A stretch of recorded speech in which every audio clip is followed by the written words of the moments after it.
अस्सलाम वालेकुम, welcome back to my YouTube channel. आज मैं जिस टॉपिक पे बात करने वाली हूँ वो है ससुराल में जाने से पहले कोई भी बहन या कोई भी बेटी अब जा रही है तो ये वीडियो उसके लिए है। चलिए स्टार्ट करते हैं। सबसे पहला पॉइंट, किसी के साथ जाते ही घुल मिल नहीं जाना, यानी हर बात शेयर करना, वो चाहे वो आपके हस्बैंड भी हो, एटलीस्ट एक मंथ या एक वीक उन्हें अब्जॉर्व करें हर इंसान को कि इसका कैसा बिहेवियर है कैसा नहीं।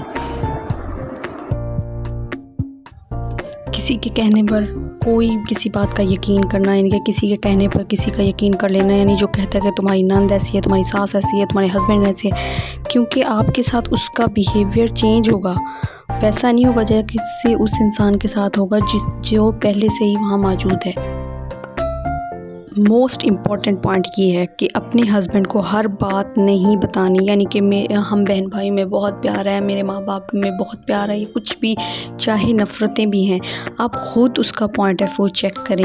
आप उसके घर आप उसको देखेंगे उसका क्या पॉइंट ऑफ व्यू है आपके बारे में, आपके माँ बाप के बारे में, आपके बहन भाइयों के बारे में।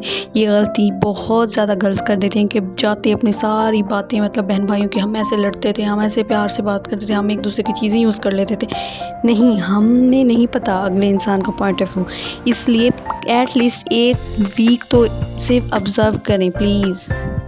हर शख्स ने पहले एक मास्क चढ़ाया हुआ था अच्छा बनने का, उनकी नफ़रतों का बाद में पता चलता है। किसी के पूछने पर कोई बात नहीं बतानी, ये चौथा पॉइंट था।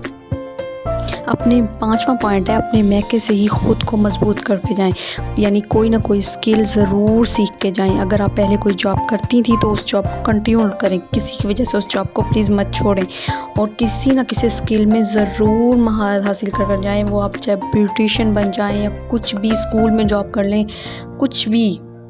6 पॉइंट है, जो भी काम आप पहले करती थी, यानी कोई जॉब या कोई भी आपको जो भी शौक़ था वो जारी रखें। गलती कभी भी मत कीजिएगा ये शादी के बाद कि अब मेरी शादी हो गई, अब मैं बस करूं, अब मैं नहीं करती। मैं आपको एक बात बताऊं, स्टार्ट में जो जिस चीज़ की हम आदत डाल देते हैं ना वही रहती है।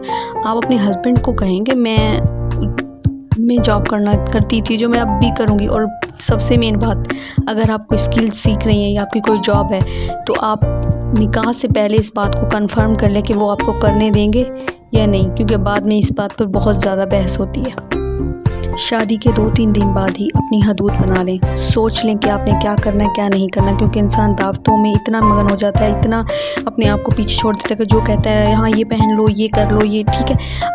मैं बदतमीज़ी नहीं सिखा रही, मैं सिखा रही हूँ कि आप 2-4 साल, 5 साल, 10 साल जलील ना हो, ठीक है। तो ये 8वां पॉइंट है कि मना करने का अंदाज़ ऐसा होना चाहिए कि आप भी ठीक कह रहे हैं, लेकिन मेरा मशवरा ये है, मैं ये चाहती हूँ, क्योंकि शुरू में सब मान लेते हैं, बाद में कोई नहीं सुनता। ये 9वां पॉइंट है कि कोई ज़रूरत नहीं है हर काम को अपने सर पर लेने की, क्योंकि आप 4-5 दिन करेंगी या 4 दिन 5 दिन, फिर उसके बाद इंसान की जिम्मेदारियाँ बढ़ जाती हैं, तो फिर इस बात का एहसास नहीं होता, बाद में पता चलता है कि हमने अपने ऊपर सब कुछ ही ले लिया है, ठीक है। 10वां पॉइंट है, ये है लास्ट बट नॉट लीस्ट, आखिरी बात ये है कि आप ख़ुद को इतना मैच्योर करके जाएं कि आपको लोगों की चालाकियाँ और प्यार और मुखलिसी तीनों का पता होना चाहिए। अगर आपको मेरी वीडियो पसंद आई है तो मेरे चैनल को सब्सक्राइब कर लें और शेयर करें और लाइक करें। मेरे चैनल को सब्सक्राइब करें ताकि इन नियर फ्यूचर इसी तरह की बहुत ही इंफॉर्मेटिव वीडियो आपको मिलती रहे। अल्लाह हाफिज़।